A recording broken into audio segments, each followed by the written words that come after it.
As a person who left Russia, who doesn't agree with the Russian government and who talks about it online publicly, I'm pretty used to the fact that I have some haters. Because I talk about politics from an anti-Putin perspective, a lot of people don't like what I have to say, especially the Z Russians who support the war in Ukraine, of course. But recently, guys, I've done something so unforgivable. I've posted something so cringe on Instagram that I thought was kind of innocent, that I pissed off literally everybody. Go to Russia or stop crying. I'm glad you're suffering in Portugal, love to see it. People who have abandoned their country will never be respected anywhere. You go back to Russia and enlist. You deserve every minor inconvenience you receive, traitor. Well deserved. Go to Bakhmut. So basically, as you guys can tell, I got hate from everybody. Both the super pro-Ukrainian crowd that doesn't like Russians and also the Z Russians that hate Ukraine. So what is it that I posted? I must have posted something truly outrageous to warrant such a response. Let's check it out. Here's a fun story about what it's like to be Russian in the year of 2025. So right now I live in Europe, in Portugal, and I have a monitor here that broke, right? That I needed to get fixed. It broke just yesterday, so I went to the official Huawei repair place, and I was told to my face that they cannot fix my monitor because it was bought in Russia. And because it was bought in Russia, they officially cannot order like spare parts or even replace spare parts on it because it's like a sanctioned monitor or whatever the fuck. Why am I still alive, by the way? Why am I still going, by the way? So yes, that right there is the post that got Z people happy that I'm an anti-war soy Russian that is suffering in the West right now due to sanctions, because I betrayed Russia, of course, and I expected some goodwill from Europe. And also got a lot of comments basically saying, how dare you play the victim right now and complain about this when your country is blowing up people? And it's literally just a video in which I talked about what happened to me. And I talked about experience that I had in a store. And all these people are essentially acting as if, like, I said that this is all fault of like Russophobic Europeans, and therefore Vladimir Putin is like justified in everything that he's doing, which is not what I said at all. But I guess Instagram Reels users disagree. Now all of these comments, guys, they're very negative, obviously, and I personally would like to try to put some more wholesome energy out there into the world. And that is exactly why I created this right here, which is the Babushka plushie that I just released in collaboration with Makeship. I have the one and only 24 karat gold Labubu. 明码标价的那些物非黑即白，若上颁奖台，切莫张灯结彩。 It is a plush toy that is meant to resemble the classic character of a grandma from Eastern Europe. She has a headscarf, mittens, and old clothes, and actually came up with the design myself and Makeship, then turned it into reality. And I just wanted to create something cute and wholesome and something that will remind you of home in a way. So if you guys would like to get yourself a sick Eastern European souvenir, these are available right now on the Makeship website. Go to the link down in the description and get yourself one. These will be available for a limited time only, and also if you get one, you support your boy. Because Lord knows I need support with so many haters. So yeah, Babushka plushie is out now, go get it. Now let's get back to the video. So yes, long story short, here's what actually happened. About like 6 months before the Ukraine war started, I bought this monitor right here, Huawei MateView, basically to use with my MacBook. Yeah, so this right here is the monitor in question that suffered an untimely death. Now it's obviously fixed, it's working, and yes, it is a Huawei. I know a bunch of people are gonna be like, Roman, why'd you get a Chinese monitor in the first place? Look, it was a good one to get at the time. It's good for the MacBook, it has like a USB hub and stuff, you know? Basically, I really wanted to fix this guy. This monitor traveled with me to every country that I moved to. I used it in Georgia, I used it in Portugal, and then recently, a couple of months ago, it broke. And because it's a kind of a rare monitor, actually, I didn't want to take it to a random repair place, and instead I looked up the official Huawei repair place in Portugal. And when I went there, essentially, they said, yes, you still have warranty on your monitor, but we're not able to fix it because it was bought in Russia. And look, I'm actually not even sure if the situation here had anything to do with sanctions. It might be just like a strange region log that exists on certain products. And I've actually had people reach out to me and say that this actually happened to them as well, even though they're not even from Russia, right? So, but at the time I did definitely take it in as part of the sanctions. Because I've actually already ran into a ton of roadblocks, kind of like this, throughout my immigration process of moving countries and so on, right? It wasn't easy. So basically I just thought this was fucking hilarious. The idea that a monitor could not be serviced because it came from a country that is sanctioned or whatever. And I was a little bit pissed off, quite honestly, so I thought it would be fun to share. But what happened is that my video was put into the Instagram algorithm, and a bunch of people who don't know what I am and what I stand with and what I do started leaving some genius comments. EU France, glad to see that sanctions work. Good.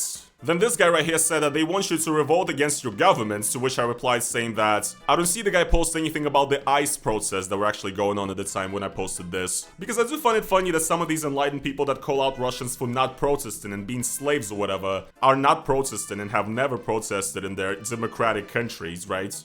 Glad to hear that. Somebody here says, y'all don't know no fuckers and it shows. Nobody wants to hear about that. Here's somebody who's Z leaving a comment saying, oh, so you got what you wished for, huh? Again, a Z person who's mad because, you know, I dared to speak out against the regime. And I guess he thinks that me speaking out the regime means that I also support the dumbest sanctions that don't even make sense. Because you have to turn me into a stereotype to debate me. A very common point that I've also seen is this right here. People from Ukraine are so sorry about your situation. Hope you'll be able to handle that. Wow, I'm Russian, living abroad, feel bad for me. Your problem is broken monitor, and in Ukraine their problem is guys in your age are dying every day to defend their motherland from Russian invasion. Is your problem really so big? Ah, poor Russian internet guy. It's almost as bad as having your nation invaded and bombed for the past few years. You're not a victim. And it's like, what?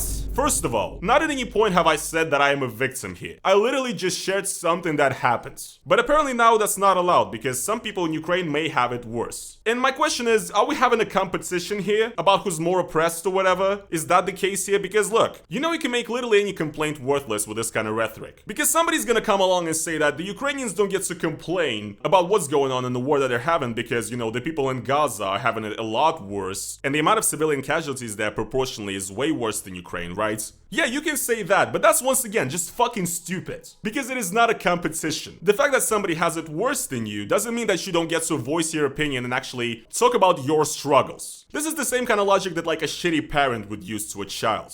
Saying that you don't get to complain about me in our house and my parents in because, you know, there's kids in Africa that are starving right now actually. So go and complain to them with your first world problems, huh? This is pretty much the exact same thing that you're saying here. Here's another one that people like to bring up a lot.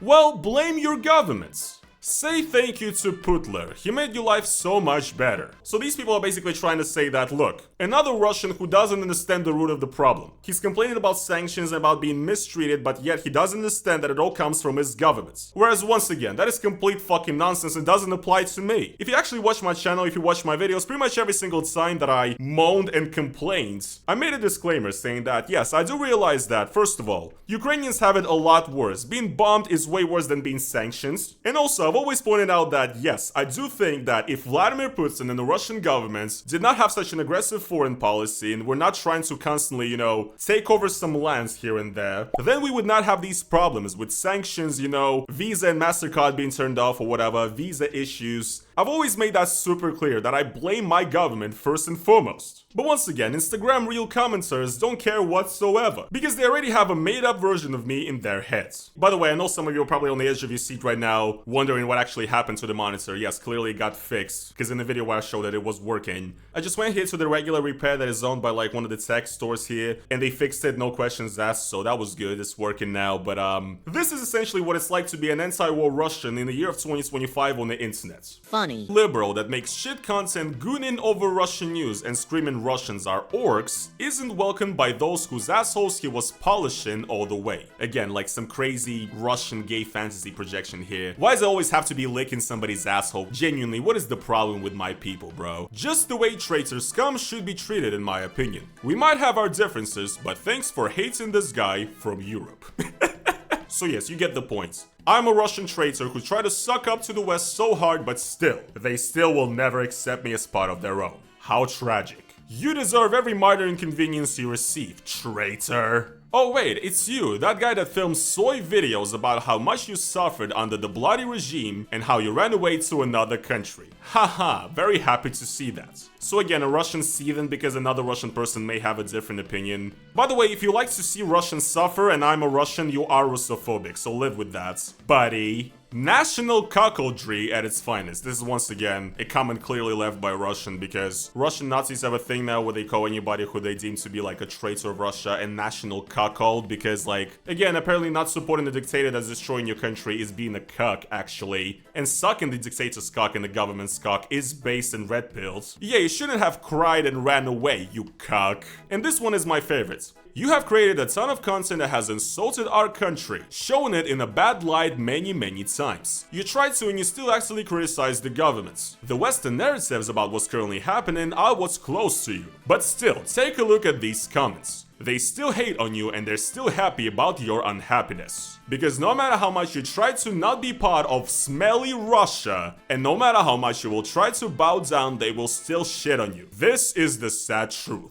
Fucking wrecked, guys. Crazy. So deep. I've never even thought of this. Clearly a comment from somebody who thinks like a 5-year-old child. And you obviously have the classic Russian victim mentality, the thinking of, oh yes, maybe war is actually bad, but I saw what all these Westerners and Ukrainians are saying in the comments on the internet, and now I know that they all hate of us, and now I know that I have to be Z and stand with Vladimir Putin and lick his ass at any point, right? I just talked about licking ass. I guess I'm not that different from the rest of these Russians, but sorry, this is just not how I think. Here's another one that is emblematic in my opinion. Again, poor little Russian. Maybe something happened before 2022 that you were not against and ignored?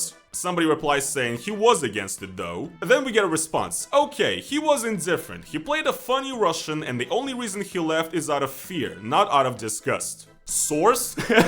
Like what? Do you want more soldiers for Russia? Do you want me to go back to Russia and to become a potential danger to your country? Is that what you want? What the fuck is your problem, bro? This is what they do, by the way. It's called moving the goalposts. And usually they say something like this. He never cared, he never spoke about Russian politics before 2022, even though I did. Then when they're proven wrong, immediately they go to, oh yeah, he was against it, but he wasn't against it in the right way that I think is right and morally correct. And he actually didn't leave because he cared about Ukraine war. He only left because he was scared of the— Like what? Jesse, what the fuck are you talking about? The least a Russian can do is shut the fuck up about this whole war. Really? So I should just not talk about I should not talk about it in the same way that Russians are afraid to protest and do not speak up. Is that what you're saying? I thought Russians are slaves because they don't speak up, but you want me to not speak up. Because it's not like Putin personally crossed the border, stole kids and wash machines. Yeah, somehow he got elected. Somehow he wasn't deposed and some fucking how no one resisted. Oh, but how could we resist? Like we did with Yanukovych. By the way, US, enjoy. These will be your kids in 10 or so years. He wasn't neutral and he wasn't funny about it, Lumfao. He's been openly against the Russian regime and repeatedly expressed pro-Ukrainian views and that he believes the invasion is wrong. He regularly makes fun of the Russian government and Z supporters. So once again, he gets another rebuttal because the things that he said are factually incorrect, okay? And what does he do once again? He once again moves the goalpost. It doesn't help much, does it? He didn't give a damn about Georgia. He didn't give a damn about Crimea or Donbass. I actually did, because the fact that I even talked about the whole Ukraine thing, even before the war started, means that I actually cared about these things. He made fun of Russians in English for the sole reason that it's safe and people don't give a damn. Every single Russian makes fun of their government. It ain't about resistance, it's just a way of life. And talking this about monetary situation helps out how exactly? So once again, great job, moving the goalposts. This happens every time. Somebody comes in to me saying, you've never spoken out against the Ukraine war, you're a Z-zombie. Somebody replies saying, no, he actually speaks out about it all the time. Then the person says, oh yeah, but he's actually not doing the right way. He's not actually against the Russian ideology or whatever. Then somebody once again gives them a rebuttal, and then usually it just keeps going that way and usually end up somewhere saying that in their eyes, in order to be a Russian who actually cares and who is actually anti-Putin or whatever, I have to join like the Russian volunteer corps, the Russian neo-Nazi brigade that's fighting for Ukraine. I don't think I want to join Russian neo-Nazis, personally. I just don't think I fucking will. And usually after that, these people basically say that the only good Russian is actually a dead Russian. So, again, there is nothing I could do and there is nothing I could say for these people to consider me a human being. But either way, I'm still not going to become a Vladimir Putin supporter and I'm still not going to be Z because you people don't agree with me and don't like me. Because I don't base my entire identity on what people think of me on the internet. I have actual beliefs and convictions. I'm not going to suddenly fall in love with Vladimir Putin and what he's doing with my country because I saw some bad comments on the internet. And of course, my favorite kinds of comments gotta be the ones telling me to go back to Russia. Well deserved, go to Bakhmut, so this guy wants me to once again fight for Russia and to kill Ukrainians. That's a very sane person who's making a great argument right here. Ivan, go back to your Natasha. Fuck you, go back to Russia and enlist. How are you exempt from military service? So once again, basically making the point that I should just go and fight and die for Russia because this is what these people want, I guess. So, move back to your country. Good, fix it in Saratov. What are you doing in NATO enemy country? What are you complaining about? In Russia, they will fix it. So, like, you're sitting safely in Portugal complaining about monetary parts, while Russia is destroying entire cities and murdering people in Ukraine. Maybe instead of whining about your screen, you should reflect on what your state is doing right now. Get out of the EU. So yeah, once again, all the classics, all the stars are here. The comments tell me to go back to Russia because I dare to complain about Europe because, of course, Europeans pride themselves to be people who live in democracies, who have free speech and who can protest and so on. And yet, if you actually have any thoughts about living in Europe as a Russian, you gotta go back to Russia, I guess, because that right there is definitely something that a free speech absolutist would say. And another classic point, once again, you don't like it here in Europe, go to Russia and die in a trench, which once again, if these people claim to be like pro-Western, pro-Ukraine, why do they want more soldiers for Russia? I don't really get it. But I guess that's it, guys, you know? Now that I've read all these comments from, you know, Westerners shitting on me, and now that I've read some comments from Russians telling me that this is all because I'm a traitor and a sellout, that is it, guys. I have made the decision. I'm going back to Russia, enlisting in the army, and, you know... Obviously, I would never do that, but like, this right here, guys, is the internet. Welcome to the internet. There's no context needed anymore for anything. Nobody wants to know anything. Nobody wants to do any research. People just want to watch easily regurgitated slop and just type dumb shit in the comments and argue with each other endlessly. And it's exactly comments like these, and not just in my comment section, but everywhere on the internet, that make me want to like disappear, go off the grid, and go to the forest somewhere like fucking Ted Kaczynski or something. Because Jesus Christ, guys, are people fucking dumb? Anyways, guys, I guess that's gonna be it for today's video. I wanted to experiment a little bit, feed the trolls, read some hater comments. Let me know down below what you guys thought of this video. If you guys did enjoy it, please make sure to slap the like on this video. And also, if you guys want to support me additionally, that is financially, you can buy the Babushka plushie that is available right now on the Makeshift website. If you get it, you support my channel. And yeah, people, thank you so much for watching today's video, and I'll see you guys in the next one. Peace.